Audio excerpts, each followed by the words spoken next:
लेकिन पहला सवाल खड़ा होता है कि संविधान क्या है।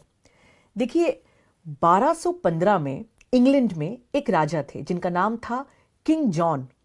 राजा काफी शक्तिशाली थे, लेकिन आम जनता के बीच में काफी आक्रोश बढ़ रहा था। आक्रोश इसलिए बढ़ रहा था क्योंकि राजा अपनी मनमानी करते ही चले जा रहे थे। टैक्सेस को उन्होंने बिना किसी सोच समझ के बढ़ाते ही चले गए। तो लोगों ने कहा कि ऐसा कोई कानून होना चाहिए जिस पे राजा की बात भी ना चले, मतलब कोई ऐसा कानून जो राजा के भी ऊपर हो। राजा इस बात के लिए तैयार नहीं हुए, लेकिन एक जन आंदोलन खड़ा हुआ और वो जन आंदोलन इतना मजबूत हो गया कि राजा को मजबूरन एक संधि करनी पड़ी। 1215 की ये संधि विश्व भर में जानी जाती है पहले संविधान के रूप में, जिसे कहा जाता है मैग्ना कार्टा। दुनिया भर के अलग अलग देशों ने जब अपना संविधान बनाया तो हमेशा इस मैग्ना कार्टा को ध्यान रखा। मैग्ना कार्टा ने कुछ ऐसे मानव अधिकारों को पहली बार लिख दिया जिसमें यह कहा गया कि कानून जो है वो सबसे सर्वोपरि है। कानून मतलब एक ऐसा कानून जो हर व्यक्ति पर बराबरी से लागू हो। राजा ने इस कानून में यह बात भी लिखी कि राजा के ना रहने के बाद जब सक्सेसिव किंग्स आएंगे, उनके बाद जो भी राजा बनेगा वो भी इस कानून से बंधा होगा।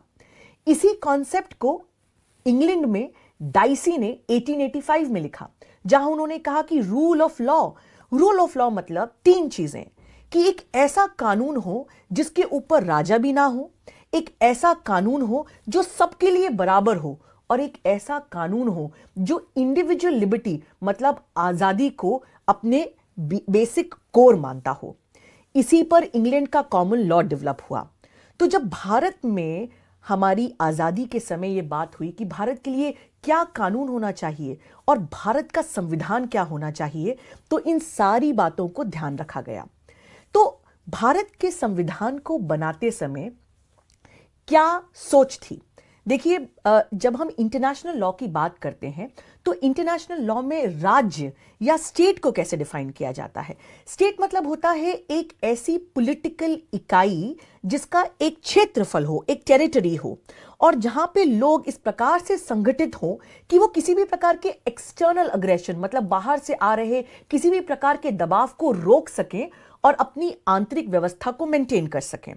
लेकिन भारत जो है उसने डिसाइड किया क्योंकि यहां पे अलग अलग तरह के लोग थे, अलग अलग तरह की संस्कृतियां थीं, तो भारत के संविधान बनाने वालों ने यह डिसाइड किया कि भारत में जो भी व्यक्ति जिस भी धर्म संस्कृति चीजों को अलग अलग उनकी विचारधाराएं हो सकती हैं, लेकिन हर व्यक्ति को बराबर का अधिकार माना जाएगा। संविधान में केवल उन लोगों को डिसअपॉइंटमेंट हो सकता है, निराशा हो सकती है, जो ये मानते हैं कि इंसान वाकई में बराबर नहीं होते। लेकिन भारत के संविधान ने एक प्रकार से मैग्ना कार्टा पे बिल्ड करते हुए एक रेवोल्यूशनरी काम किया। उसने कहा कि भारत में कश्मीर से लेकर कन्याकुमारी तक सब लोगों को बराबरी का अधिकार दिया जाएगा। अब भारत के संविधान बनाते समय हमने बिल्कुल बेसिक स्क्रैच से नहीं बनाया। अगले वीडियो में मैं आपको भारत के संविधान बनाने के इतिहास के बारे में कुछ कहानियां सुनाऊंगी, लेकिन दो चीजों पर इस वीडियो में मैं आपका ध्यान आकर्षित करना चाहती हूं। देखिए, इंग्लैंड में आपको हो सकता है जानकर आश्चर्य हो, उनका कोई लिखित संविधान नहीं है। इसका मतलब कि जो वहां का पार्लियामेंट या संसद कह देती है वही कानून है। समय जैसे जैसे गुजरता गया वहां की न्यायपालिका ने भी कुछ ऐसे कानून बना दिए जो अब एक प्रकार से संविधान का स्तर रखते हैं, लेकिन एक लिखित कानून जहां पे देश की क्या मौलिक अंग होंगे, सरकार किस प्रकार से चलेगी, क्या क्या जो तीन मेन ऑर्गन्स होते हैं जिन्हें हम कहते हैं विधायिका, कार्यपालिका और न्यायपालिका, इन सबके पावर्स क्या होंगी, किसी एक लिखित संक्षिप्त डॉक्यूमेंट में नहीं है। लेकिन अमेरिका में, कनाडा में, ऑस्ट्रेलिया में इन सब जगह एक रिटन कॉन्स्टिट्यूशन है। तो भारत में भी हमने ये तय किया कि भारत में एक लिखित संविधान होगा। और आप ये जानते होंगे कि भारत का संविधान जो है वो दुनिया के सारे प्रजातांत्रिक देशों में सबसे लंबा कॉन्स्टिट्यूशन है।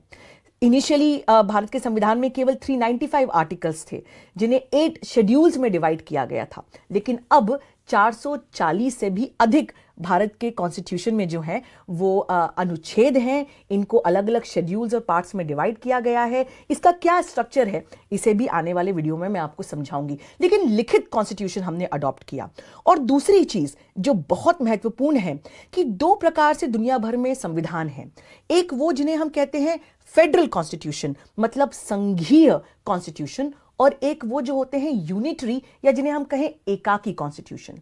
यूनिटरी कॉन्स्टिट्यूशन मतलब वो जिसमें सारे पावर्स जो हैं वो एक केंद्रीय सरकार को दे दिए जाते हैं। और संघीय या फेडरल कॉन्स्टिट्यूशन मतलब वो जहां पे अलग अलग संघ या राज्य मिलकर एक राष्ट्र बनाते हैं। तो केंद्रीय सरकार के पास कुछ पावर्स होते हैं और राज्य सरकार के पास कुछ पावर्स होते हैं। अमेरिका में अलग अलग राज्यों के पास यह भी पावर है कि उनका स्वयं का संविधान हो। अमेरिका में हर व्यक्ति जिस राज्य में रहता है, जिस स्टेट में रहता है, उसका भी सिटीजन होता है और अमेरिका भी सिटीजन होता है। लेकिन भारत में संविधान बनाने वालों ने यह कहा कि नहीं, भारत एक नया मॉडल लेकर आएगा। तो हमारा संविधान जो है वो ना तो सिर्फ पूरा फेडरल है और ना पूरा यूनिटरी है। हम अपने आप को कहते हैं क्वाज़ाई फेडरल, मतलब एक ऐसा संविधान, एक ऐसा राष्ट्र जहां पे केंद्र सरकार के भी पावर्स होंगे और राज्य सरकार के भी पावर्स होंगे। केंद्र सरकार के क्या क्या पावर्स होंगे, किन किन विषयों पर केंद्र सरकार कानून बना सकती है, इसे यूनियन लिस्ट में लिख दिया गया। और राज्य सरकार किन किन पर कानून बना सकती है, इसे स्टेट लिस्ट में लिख दिया गया। कुछ ऐसे भी विषय होंगे जिन पे केंद्र सरकार और राज्य सरकार दोनों कानून बना सकती है, इसे लिख दिया गया एक तीसरी लिस्ट में, जिसे हम कहते हैं कॉन्करेंट लिस्ट में। अभी पूरे देश में जो किसान बिल पर पूरी लड़ाई चल रही है कि किसान का मामला, किसान और व्यापार जब राज्य लिस्ट पर है तो केंद्र सरकार ने इस पर कानून कैसे लेकर आ गए, ये ऑफ कोर्स अपने आप में एक सवाल है जिस पर होपफुली सुप्रीम कोर्ट जो है वो आने वाले समय पे इस बात की सुनवाई करेगी। तो भारत ने यह कहा कि हमारे यहां पूरे राष्ट्र में एक ही नागरिकता होगी, मतलब अलग अलग राज्य की नागरिकता नहीं होगी। और भारत में राज्य जो हैं वो केंद्र सरकार के एजेंट भी नहीं है। मतलब जो स्टेट लिस्ट के मामले हैं वहां तो राज्य सरकार को पूरा पूरा अधिकार है, लेकिन अमेरिका के जैसे यदि कोई राज्य सोचे कि हम पूरे राष्ट्र से अलग हो जाएं तो वो अधिकार भारत में राज्यों के पास नहीं है। ये पूरी बात आपको समझ में आएगी जैसे जैसे हम संविधान पे चर्चा को आगे बढ़ाएंगे। अब एक बात मैं और कहना चाहती हूं कि जब लोग सोचते हैं कि संविधान क्या है, क्यों इतना महत्वपूर्ण है, तो संविधान और संविधानवाद में एक अंतर है। देखिए, सऊदी अरेबिया में 1992 में उन्होंने एक कानून कहा कि उन्होंने कहा कि कुरान जो है वो हमारा संविधान है। लेकिन आप जानते होंगे कि सऊदी अरेबिया जो है वो ना सिर्फ एक इस्लामिक स्टेट है, वो एक डिक्टेटरशिप भी है। तो वहां संविधान तो है, लेकिन क्या वहां संविधानवाद भी है? ये सवाल और भी बहुत सारे राज्यों के लिए खड़ा किया जा सकता है। तो यदि कोई ऐसा डिक्टेटर होता है, कोई तानाशाह होता है जो कहता है कि ठीक है, ये रहा देश का संविधान और इस संविधान के अनुसार सारी शक्तियां, सारे पावर्स मेरे ही पास हैं, तो वहां संविधान तो है दोस्तों, लेकिन संविधानवाद नहीं है। संविधानवाद का मतलब होता है कि चेक्स एंड बैलेंसेस होना। मतलब जो विधायिका है, कार्यपालिका है और न्यायपालिका है, इन आपस में ये एक दूसरे की शक्तियों को जो है वो संतुलन कर सके, चेक कर सके, उन्हें बैलेंस कर सके। मतलब अनियंत्रित शक्तियां जो हैं वो किसी एक व्यक्ति या किसी एक ऑर्गन के पास नहीं होना चाहिए। कोई भी आर्बिट्ररी पावर नहीं होना चाहिए। उन्हीं देश में संविधानवाद होता है।